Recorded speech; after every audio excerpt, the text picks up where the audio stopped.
네, 반갑습니다. 교례키 기독론 어느덧 이제 기독론 끝을 향해 가고 있습니다. 그래서 사실 뭐 우리 그 죄론, 원죄론, 인간론 하지 않았습니까? 인간이 죄인이기에 예수님 오셔야 됐죠. 기독론은 인간론 그 죄론이 고백이 되지 않으면 사실 무용지물입니다. 그래서 지금 또 그 예수님의 그 신성과 인성을 부인할 뿐만 아니라 그 십자가의 그 사역들을 정말 부인하고 십자가 사역들을 정말 그 역사의 측면으로 바라보는 그런 사람들이 있습니다. 그래서 허무한 죽음 뭐 그런 식으로 바라보는 또 사람들이 있습니다. 또 신학을 한다는 사람, 소위 이제 신학자, 자유주의 신학이겠죠. 그 예수님의 십자가 사건을 정말 왜곡하는 것들이 많습니다. 예를 들어서 이제 4세기에 보면 펠라기안이라는 게 있습니다. 펠라기안. 그 펠라기안을 따른 사람이 펠라기안 주입니다. 그들은 이제 아담이 이 자유의지가 이제 여전히 완전하다. 여전히 완전하다. 그래서 자유를 마음껏 누릴 수 있다. 그러면 그 완전한 자유를 누리면 그 자유에 대한 책임도 완전히 져야 됩니다. 자유에 책임이 다른 거죠. 그러면 그 아담의 죄, 그 죄는 누가 지어야 본인이 자신의 죄에 대해서 다른 사람에게 탓을 돌리거나 또 책임을 또 전가할 수가 없는 거죠. 왜냐하면 자신은 완벽한 자유를 가졌기 때문에. 그래서 십자가 예수님이 돌아가신 것이 자신의 죄 때문이라는 것들을 결국은 부인하게 됩니다. 다시 말하면 이 오늘 어, 나눌 그 빈 무덤, 어제는 우리가 죽음 이야기를 하지 않습니까? 아직까지 그 사람들이 이 십자가에서 영광을 보지 못하는 자들이 있습니다. 십자가에서 하나님의 영광을 보지 못한다. 그렇다는 것은 그 십자가를 제대로 이해하지 못했다는 것입니다. 사실 사도 바울은 이 영광, 하나님의 영광이라고 할 때 이 바울서 신에서 하나님의 구원 역사의 최절정이 하나님의 영광입니다. 그래서 하나님의 영광으로 말미암아 예수 그리스도를 통해 우리가 구원받았거든요. 그래서 죄의 종이 아니라 의의 종, 그리고 또 하나님의 그 생명의 종. 따라서 우리 이 하나님의 영광을 보지 못한다. 그 말은 그 영광 안에 숨어 있는 그 구원의 최절정을 아직 경험하지 못하는 거죠. 마치 노아의 시대에 방주를 짓고 있지만 그 방주에 모든 사람들이 관심을 가지지 않는 거죠. 세상에 파묻혀서 장가들고 시집들고 먹고 마시는데 집중하다 보니 방주에 그 방주를 만드는 그 노아가 어리석어 보이는 거죠. 마찬가지로 노아의 방주를 상징하는 현대 시대의 그 교회, 아무리 교회가 그 개척을 하고 또 교회에서 예배를 드려도 울리는 꽹과리 같죠. 세상 사람들이 여전히 먹고 마시고 장가들고 시집 가는데 바쁩니다. 하나님의 영광, 그 구원의 절정을 아직 누리지 못하는 그런 사람들은 십자가에서 하나님의 영광을 누리지 못하는 거죠. 그래서 그리스도께서 십자가에 못 박히심은 달리 돌아가신 것보다 특별한 의미가 있느냐 물어보면 달리 뭐 그런 돌아가신 이유가 뭐 있겠느냐 그렇다 이야기하는 거죠. 그러나 십자가에 달리신 자는 하나님께서 우리의 저주를 대신 받으신 거죠. 나무에 달린 자마다 저주를 받았다. 그래서 이제 예수님의 잘못 때문에 하나님께 저주받은 것이 아닙니다. 우리가 저주받아야 될 것을 대속하셨습니다. 대신 받으셨어요. 그래서 우리 구약의 이제 레이기 1장에 보면 5대 제사자, 5대 제사가 나오지 않습니까? 번제, 소제, 하목제, 속건제, 속제제. 그래서 우리가 번제할 때 뭘 합니까? 안수합니다. 이 안수란 거는 축복 기도가 아니라 나의 제사 드린 사람의 제가 이 동물에게, 이 제물에게 들어가도록 하는 기도입니다.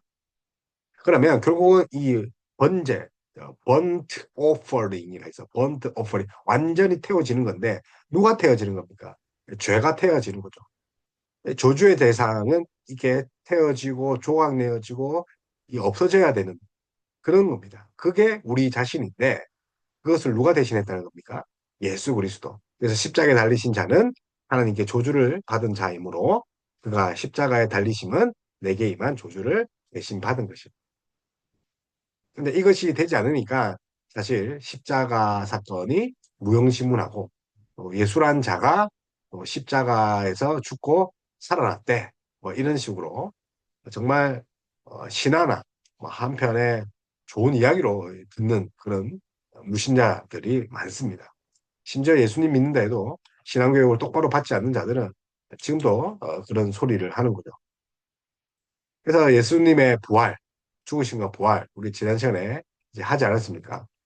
그래서 죽으심, 예수님의 사역 중에 가장 중요한 것이 뭡니까? 죽으심이죠. 그래서 죽으심과 더불어 부활도 있는데 예수님의 죽으심 파트에서는 죽으셨다. 근데 어, 그조 오웨는 그의 죽음 안에서 죽음이 죽었다는 거죠. 죽음이 죽은 사건입니다. 자, 우리가 제일 겁내는 것이 뭡니까? 죽음이죠. 근데 죽음은 사실은 이제 하나님 나라에 들어가기에 통과 어렵니다. 반드시 거칠 그런 문인데 죽음이란데 근데 예수님이 이 죽음을 죽음으로 이기셨다.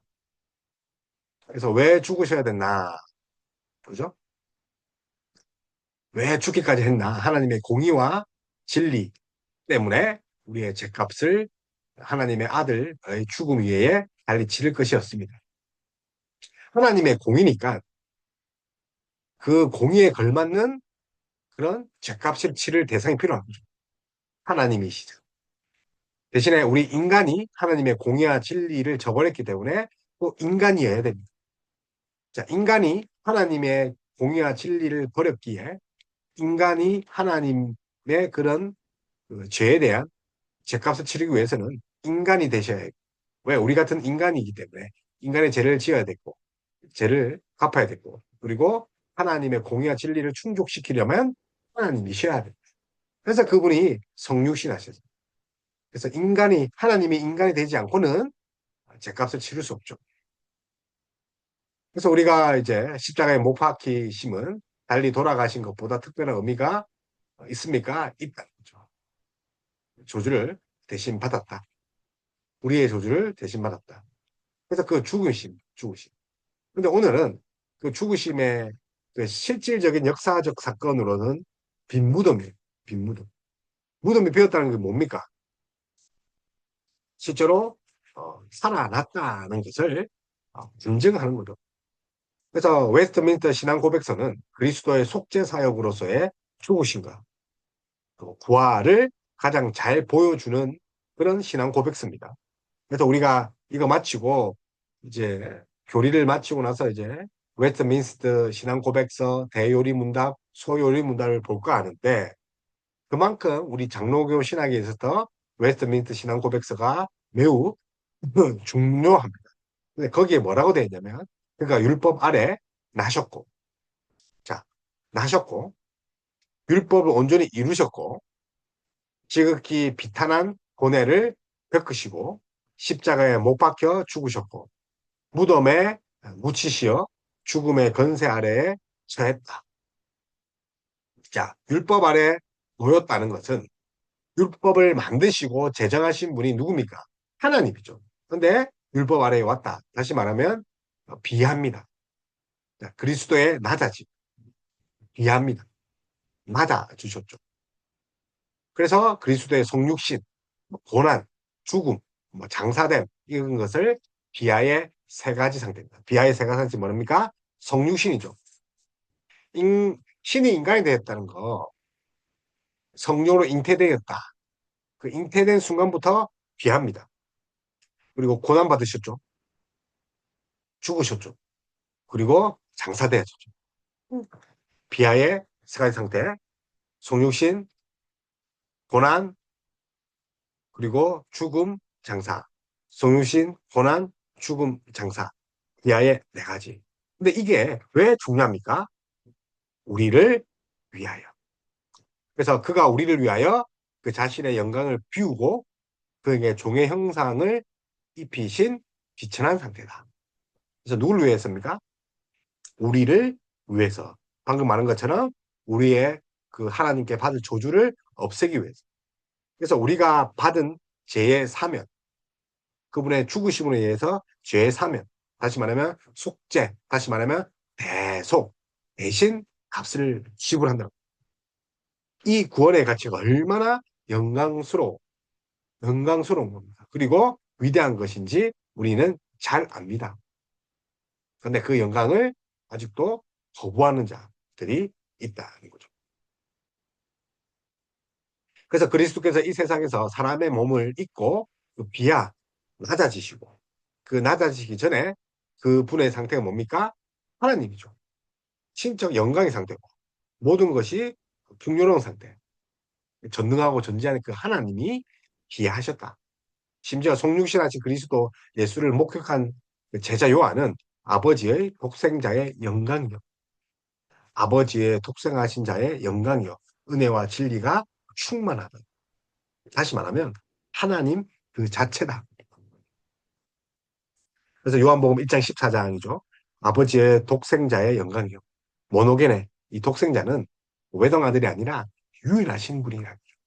아버지와 하나다. 아버지와 같다. 하나님이다. 그래서 그리스도는 하나님의 독생자이셨으나 자기를 비워 아무런 명예를 가지지 않으신 채 어떻게 됐습니까? 세상으로 나오셨죠.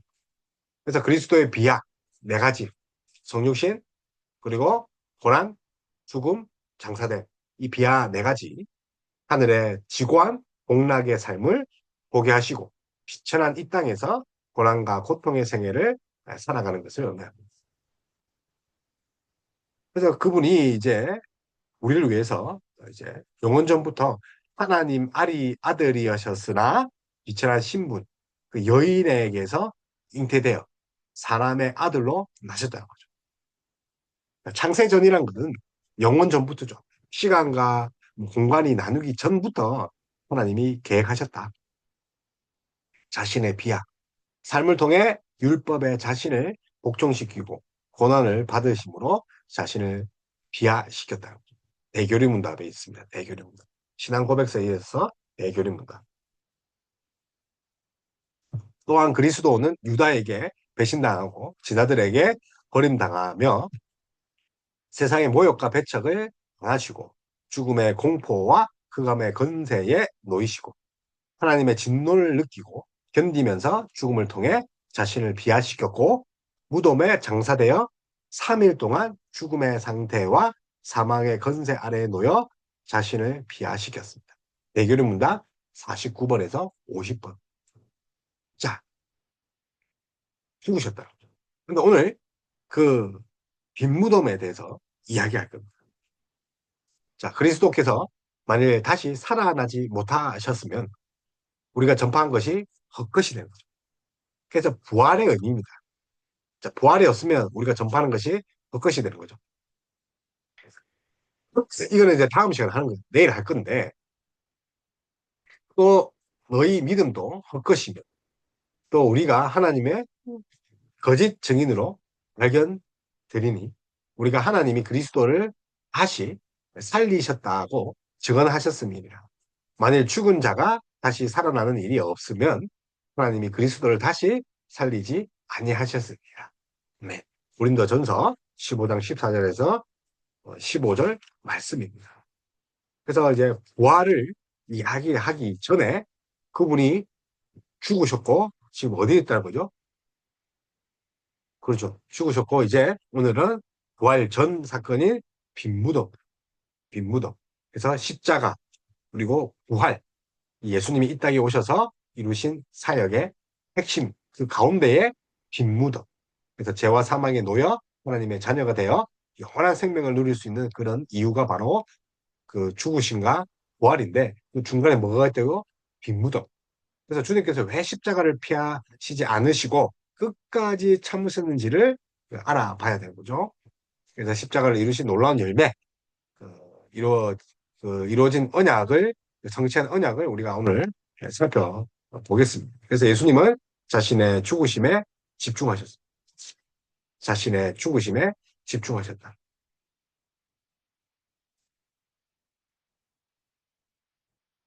그래서 예수님이 지상에서 하신 가장 중요한 일, 영혼을 구원하신 것이라고 보통 이제 생각하죠. 그러나 주님의 1차적인 관심은 영혼 구원이 아니라 예수님은 한 번 설교함으로 수천 명씩 구원한 베드로나 전 세계를 순회해서 또 복음을 전했던 뭐 여러 가지 복음 사역자들 있죠. 바울도 그렇고 보다 더 많은 구원을 영혼을 구원하지 못하셨죠. 그에 비하면. 그래서 뭐 우쭐댈 필요가 없죠. 어, 왜냐하면 이제 나사렛이라는 그런 동네에서 또 갈릴리라는 그런 동네에서 또 예루살렘이라는 그 한정적인 그런 지역에서 복음을 전하셨습니다. 그래서 뭐 예수님은 뭐, 바울보다 현대의 그 복음 사역지보다 사람들을 구원하는데 복음을 전하는데 작게 복음을 전했다. 그래 뭐그 영혼 구원하지 못했다. 뭐 그렇게 볼 수 있는데 예수님은 구제나 사회적인 개혁에도 별 관심이 없으셨던 것처럼 보일 수도 있습니다. 그래서 예수님의 1차적 목표는 죽으심에 집중되어 있기에 다른 것에는 상대적으로 무심한 것처럼 보일 수 있는 것입니다. 사실은 인간적인 눈으로 봤을 때 수적인 면, 또, 뭐 또, 인간의 그런 영향들, 사회적인 뭐 개혁 이런 거죠. 그래서 수적인 것과 뭐 영향력에 예수님은 집중하지 않았습니다. 그는 이제 인본주의적이고 인간적인 거기 때문에 그런 숫자나 그런 제도에 대한 개혁, 그런 거 신경 쓰지 않았고, 오직 이 죽으심에 집중하셨습니다. 그래서 그 미랄의 비유처럼 하나의 미랄이 또 하나의 겨자씨가 또 썩어서, 죽어서 많은 열매를 맺는 것처럼 예수님은 세상에 이런 많은 열매가 맺히기 하기 위해서 땅에 떨어져 죽는 그 미랄, 하나의 미랄처럼 그런 죽으셨어요.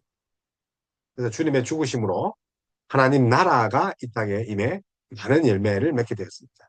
그래서 이 땅의 도처에 하나님 나라의 공동체, 교회가 세워졌고, 교회를 통해 영혼들이 구원받고, 정과 사회가 새로워지며, 봉사와 구제, 정치적, 사회적인 그런 개혁 등의 열매를 풍성하게 맺게 됐습니다. 그러니 예수님은 하나님 나라가 이 땅에 임해 번성하기 위해 땅에 떨어져 죽은 하나님의 미랄의 역할을 하셨던 거죠. 그래서 떨어지고 죽어야 되는 것에 집중하는 거예요. 많은 열매를 맺기 위해. 그래서 예수님도 요한복음 12장 24절에 내가 진실로 진실로 너희에게 이르노니 한 알의 미랄이 땅에 떨어져 죽지 아니하면 한 알 그대로 있고 죽으면 많은 열매를 맺느니라. 그 예수님의 삶 자체가 그렇다는 거죠. 그래서 하나님 나라를 소유하신 분이죠. 예수님의 죽음은요. 하나님 나라를 상실한 사람들을 위한 죽음이죠. 자, 하나님 나라를 소유하신 분이 하나님 나라를 상실한 우리를 위해 대신 죽으셨죠. 그래서 하나님 나라를 우리에게 유업을 주셨죠. 유업을 주셨죠. 양자 삼아 주셨죠. 많은 사람이 하나님 백성 되게. 또 하나님의 형상인 그분이 또 하나님의 형상을 상실한 우리를 위해서 또 하나님 형상을 회복시켰죠. 그래서 하나님 나라, 하나님 형상, 또 율법 앞에 완전하신 그 의인, 율법을 이루시고, 아니, 율법을 제정하신 그분이 율법을 어기고 율법의 조주 아래 있는 우리를 위해 율법을 대신 이루셨죠. 그래서 실제적으로 율법을 이루시고 율법의 의를 성취하신 분이죠. 그 의를 내가 삼아 주셨죠. 그래서 예수님 사역의 크게 세 가지를 보면 하나님 나라죠. 그리고 이제 하나님의 형상이죠. 그리고 율법의 의를 이루셨죠. 나라, 형상, 율법의 의. 나라, 형상, 율법의 의. 그래서 예수님의 삶과 또 예수님의 죽으심, 또 사역의 열매죠. 그래서 그 중간에 그 죽으심으로 인해서 결국은 열매가 맺는 거죠. 그래서 예수님의 죽으심과 부활은 뗄래야 뗄 수 없죠. 죽고 부활하지 않으면 우리의 믿는 것, 전파하는 것이 모든 것이 헛되는 거죠. 죽었다는 것은 사실은 죄인이라는 거죠.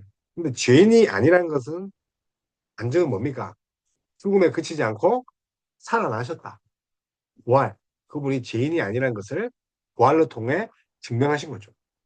그래서 죽음과 부활은 한 짝이다. 십자가의 죽음과 부활은 뗄래야 뗄 수가 없다. 우리 죄를 위하여 죽으시고 장사 지낸 바 되셨다가 성경대로 사일 만에 다시 살아. 그래서 부활 없는 십자가 죽음은 비극의 극치입니다. 부활 없는 십자가는 없다는 거죠. 십자가 안에는 부활이 내포되어 있습니다. 십자가에서 죽으신 주님은 사망의 건세가 막을 수 없는 그런 전능하신 하나님의 아들임을 증명하는 거예요. 죽음이 죽음을 이겼다. 그래서 우리의 믿음은 죽으심뿐만 아니라 부활, 또 부활뿐만 아니라 이제 재림까지도 다 믿어야 됩니다. 그래서 어떤 이가 온전한 신앙을 가졌는지를 부활에 대한 믿음으로 설명할 수 있습니다. 사실 부활 뭐하지 않습니까? 다시 살아나는 거 우리가 참 믿기 어려운 것입니다. 그러나 이것이 시금석, 믿음의 시금석. 나는 기독교 진리는 믿겠는데 부활은 못 믿겠다. 그런 자들은 성경의 핵심 진리를 전혀 믿지 못하는 겁니다. 그래서 토끼와 거북이 알죠? 토끼처럼 끝까지 완주 안 하는 거죠. 중간에 자빠지 자는 거랑 똑같은 거죠. 뭘 믿지 못하면 부활. 그래서 예수님이 하나님의 아들이면 인류의 죄와 사망의 건세에서 부활할 메시아이심을 믿지 못하는 것. 신약 성경의 중심 메시지를 부인하는 것. 신자, 거의 신자가 된 것 같지만 거의입니다. 전혀 신자가 아니죠. 그리스도인이 아닙니다. 그리스도의 영이 있으면 그리스도의 사람인데 그리스도의 영이 없기 때문에 부활을 거부하는 거죠. 진정한 기독교 신앙의 시금석, 부활, 믿음, 고백 있어야 됩니다. 그러므로 확실한 부활 신앙을 가져야 되는지 우리 보셔야 됩니다. 왜냐하면 예수님의 부활은 우리의 부활과 연결되기 때문에. 그래서 맹목적으로 믿지 말고 차라리 도마뱀처럼 도마처럼 의심하고 또, 또, 또 손을 못 자고 난 손을 손발을 또 보여달라. 차라리 그게 낫습니다. 도마처럼 의심이라도 해봐야 돼. 그래서 도마뱀처럼 도망가지 말고 요리조리 도망가지 말고 직면하신 도마처럼 직면하고 도마뱀처럼 도망가지 말자. 그래서 의심을 통해서라도 부활의 신앙을 가져야 되지 않겠습니까? 도마처럼 도마뱀처럼 도망가지 말고. 그래서 그리스도의 영이 없이는 그리스도의 사람이라고 말할 수 없는 거죠. 그래서 도마는 의심하는 자의 대명사죠. 토마스. 영어로 토마스죠. 그래서 토마가 결코 신앙의 본으로 제시되지 않지만 그러나 토마는 의심을 통해서 위대한 믿음에 이르게 됩니다. 그래서 예수가 없다는 것을 증명하기 위해서 그 기자가 그 자료를 수집하다가 결국은 위대한 믿음, 위대한 그 예수 그리스도의 믿음을 가지게 되었고 예수 그리스도를 증명하는 자가 됐죠. 예수님은 없다. 그 책을 쓴 기자죠. 그러나 그 의심이 나쁜 건 아닙니다. 의심을 가만히 놔둔 것은 나쁩니다. 도마뱀처럼 도망가면 안 되죠. 도마는 직면했습니다. 예수님께 직면했습니다. 그래서 그의 입에 나의 주, 나의 하나님 고백이 나왔죠. 예수님을 하나님이라 고백하는 이는 도마밖에 없습니다. 하나님이라고 고백한 자가 도마밖에 없다는 거죠. 베드로도 예수님을 그리스도 하나님의 아들이라고 했지만 하나님이라고 유일하게 고백한 자는 도마밖에 없어요. 의심 많은 도마. 그래서 요한복음은 처음부터 예수님이 창조주 하나님이라는 점을 강조합니다. 결론적으로 핵심 메시지가 뭡니까? 도마의 입에서 흘러나온 거죠. 하나님, 나의 주, 나의 하나님, 예수 그리스도. 그래서 성령의 조명을 입은 도마죠. 도마가 부활하신 주님을 만났다는 다른 제자들의 말을 듣고도 믿지 않는 것. 내가 너희 말을 직접 확인해 봐야겠다. 그래서 빈 무덤의 증거와 열 제자의 증언이 있었습니다. 도마에게도 빈 무덤을 봤다. 예수님이 살아났다. 내가 봤다. 그 증언도 있었지만 그러면서 그가 한 가지 증거가 더 필요했죠. 직접 보는 거. 부활의 장본인 주님을 직접 만나는. 도마가 온전한 믿음을 갖는데 결정적인 역할인 것은 직접 대면하는 것. 여러분 예수님을 직접 대면해야 됩니다. 그것은 부활하신 주님이 우리를 찾아오신 것. 그래서 대면하셔야 되는데 그 역시 하나님의 은혜인데 찾아오십니다. 부활하신 하나님이 찾아오십니다. 우리가 제사 드릴 때도 하나님이 우리를 만나주시죠. 직접 말씀하시죠. 찾아오십니다. 우리를 신방하십니다. 그래서 주님은 승천하여 하나님 우편에 계시기에 우리는 더 이상 부활의 육체를 입는 주님을 만날 수 없습니다. 그럼에도 주님은 성령을 통해 우리를 찾아오십니다. 부활하신 그 예수님께서 이제 재림하셔서 우리를 찾아오십니다. 확실한 부활 신앙을 가질 수 있다는 것은 성경 말씀과 성령의 조명, Word and Spirit, 성령과 조명. 그래서 도마가 대답하여 이르시되 나의 주님이시요 나의 하나님이신데 유일하게 예수님을 하나님이라고 고백한 자가 의심하는 도마.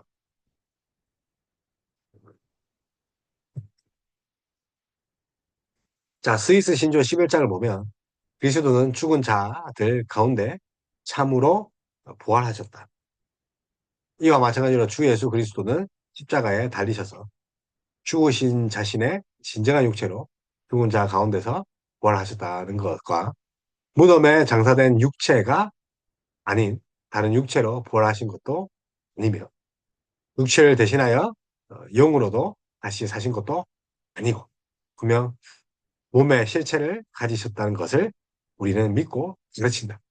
그러므로 그분의 제자들이 주님의 명령을 보고 있다고 생각하였을 때 주님은 그들에게 못자국과 상처난 손발을 보여 주시면서 말씀하셨다.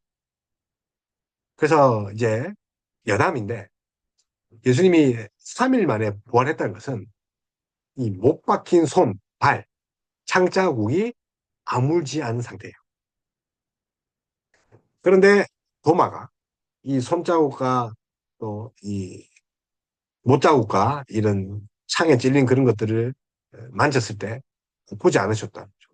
그리고 심지어 도마가 뭐 만졌는지 안 만졌는지 그 왈가불가할 것이 아니라 예수님이 이렇게 고난당하고 후기까지 하는 그런 고통 가운데 있었는데 3일 만에 그 못 박힌 발로 돌아다니시고 또 식사도 못 박힌 그 구멍난 손으로 하시고 또 창에 찔리셨는데 소화까지 하신다는 것은 우리가 가진 그 몸과 다르다는 거죠.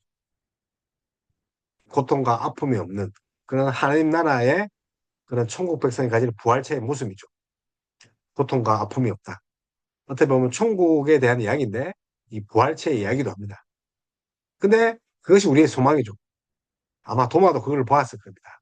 나도 저렇게 되겠구나. 그래서 땅끝까지 복음을 정하고 순교한 자들입니다.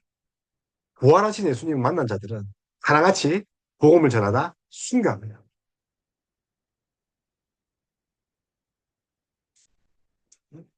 그래서 하나의 미랄이 결국은 많은 열매를 맺는 거죠. 그래서 예수님의 부활은 가짜다. 고린도 교회 그 성도들이 그렇게 이야기를 하죠. 그래서 다만 죽은 자에게 부활이 없다. 뭐 사두개인들뿐만 아니라 부활이 사실은 최고 기적 중에 기적이잖아요. 그래서 부활의 가능성을 부정하는 자들이 있었죠. 그래서 바울은 뭐라고 합니까? 죽은 자의 부활이 없다면 죽으셨던 예수님의 부활도 없고 예수님의 부활이 없다면 우리 믿는 것도 헛되다. 다시 말하면 죽은 자의 부활이 없으면 뭡니까? 죽으셨던 예수님의 부활도 없다는 거죠. 죽은 자의 부활이 없으면 예수님의 부활도 없고 우리가 믿는 믿음도 예수님의 부활이 없으면 헛것이다. 그래서 삼단 논리죠. 죽은 자의 부활이 없으면 예수님의 부활도 없고 예수님의 부활이 없으면 우리의 믿음도 없다. 죽은 자의 부활, 예수님의 부활, 우리의 믿음. 일맥상통한다는 거죠. 그래서 지금도 죽은 자의 부활을 부정하고 예수님의 부활도 부정하는 그 정신적인 부활, 뭐 영혼의 부활, 또 뭐 신화로서의 부활, 별로 중요한 문제가 아니다. 뭐 그렇게 정신적인 부활이다. 뭐 예수님이 인간인데 하나님 영이 잠깐 떠났다가 못 박기 전에 도망갔다. 뭐 그런 식으로 이야기를 합니다. 그러나 그들 생각에는 부활이 없죠. 부활의 증거는 전도자를 부정하는 것이고 부활을 증거하는 자들을 부정하는 것이고 그것을 듣고 믿는 사람들을 믿음을 헛되가는 결론을 내립니다. 따라서 부활이 없다면 부활의 첫 열매 그리스도의 부활도 없었던 것이고 부활로 말미암아 제3도 없는 거죠. 결국 부활이 없으면 지금 여기서 잘 먹고 잘 살자 그런 결론밖에 없는 거죠. 그 이 땅의 삶이 전부인 거죠. 그럼 어떻게 됩니까? 죄를 많이 짓게 되겠죠. 하나님의 진노를 계속 받겠죠. 그래서 고린도 교회 그 사람들은 현대인의 그런 결론이 또 결론과 다르지 않게 현재 삶에 집중합니다. 그들에게 교회는 인맥 관리고 풀세, 뭐 동호회 그런 수단이죠. 기독교 지식을 삼고 뭐 철학의 한 부분으로 또 예수 철학을 배우는 곳이다. 예나 지금이나 또 부활 없는 교회는 똑같죠. 그래서 돈 좋아하는 목사들 또 복만 또 복도 아니죠. 제대로 된 복도 아닌데 무당이나 이방신이 바라는 그 복을 상대상에서 선포하죠. 아, 자신은 그 목사 그 직을 출세의 도구로 합니다. 지금 교회나 그때 교회나 예나 지금이나 부활이 없는 교회. 그래서 예수님이 없는 교회, 또 복음이 없는 교회가 너무 많지 않습니까? 하지만 그리스도의 부활은 어, 이제 복음이 없는 교회든 있든 예수님이 없는 교회든 부활의 그런 사실은 확실합니다. 진실, 진리입니다. 그래서 예수님은 자신의 죽으심에 집중하신 분입니다. 그래서 이 땅의 혁명가가 되든 또 자신의 그런 어, 그 사역들에 집중하는 것보다 오히려 예수님은 죽으심에 집중했습니다. 그래서 현대의 뭐 많은 복음 사역자들이 예수님보다 더 많이 전도했다. 또 사도들이 예수님보다 더 많이 전도했죠. 왜 예루살렘을 벗어났기 때문에 이방인에게 복음을 전했기 때문에. 그래서 어떤 측면에서는 많은 사람들에게 복음을 전하지 못했지만 그러나 어떻습니까? 하나님의 미랄이 죽어야 열매 맺는 거죠. 일단 복음 사역자들 사도 바울이 3천 명 혹은 수천 명 복음을 전해서 회심한 것들 다 예수님의 하나님의 미랄의 죽음으로 맺혀진 열매라는 것 기억하셔야 됩니다. 그래서 죽음과 부활은 뗄래야 뗄 수 없죠. 예수님의 부활하셨음을 믿어야 온전한 믿음이죠. 다른 걸 다 믿겠는데 어떻게 죽어? 내가 죽는 까지 믿겠어? 좋아. 근데 어떻게까지 죽어? 여기서 죽는 까지 믿었어. 그런데 어떻게 부활해? 자, 어떻게 나를 위해 죽어? 여기도 문제지만 여기까지 온 신앙도 어떻게 나를 위해 부활을 해? 그래서 부활은 성경의 핵심 진리입니다. 복음의 핵심입니다. 그래서 부활을 믿어야 예수님의 아들, 인류의 죄에 구원하신 메시아, 그가 죄 없음을 고백할 수 있는 거죠. 그래서 부활 없는 십자가 죽음은 비금이죠. 그래서 십자가 안에 부활이 반드시 들어가 있습니다. 그래서 의심을 통해 도마 보십시오. 의심을 통해.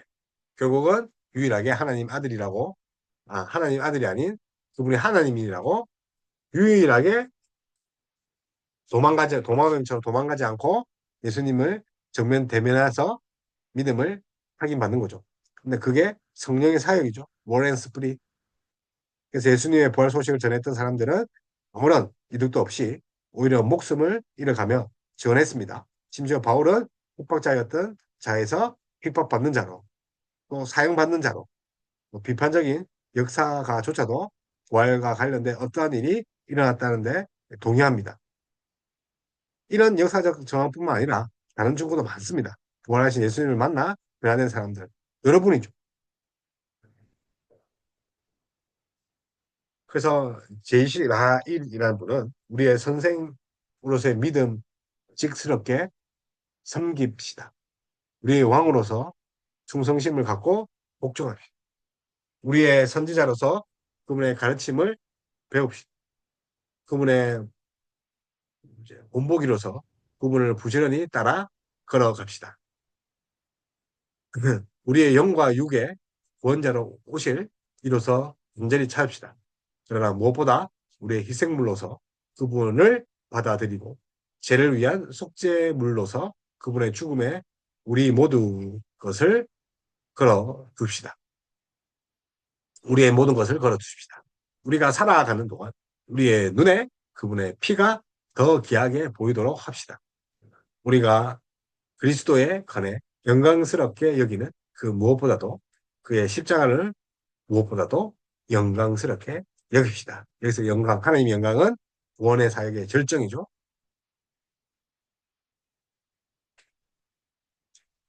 그래서 빈무도 의심한 도마. 결국 그 의심이 믿음의 최고의 자리, 최고의 고백까지 갔죠. 나의 주, 나의 하나님. 여러분도 부활을 믿음으로 또 부활을 내 것 삼아서 나의 주, 나의 하나님이 예수님을 임을 기억하고 오늘 하루 부활의 소망을 가지고 승리하는 저와 여러분 다 됐으면 좋겠습니다.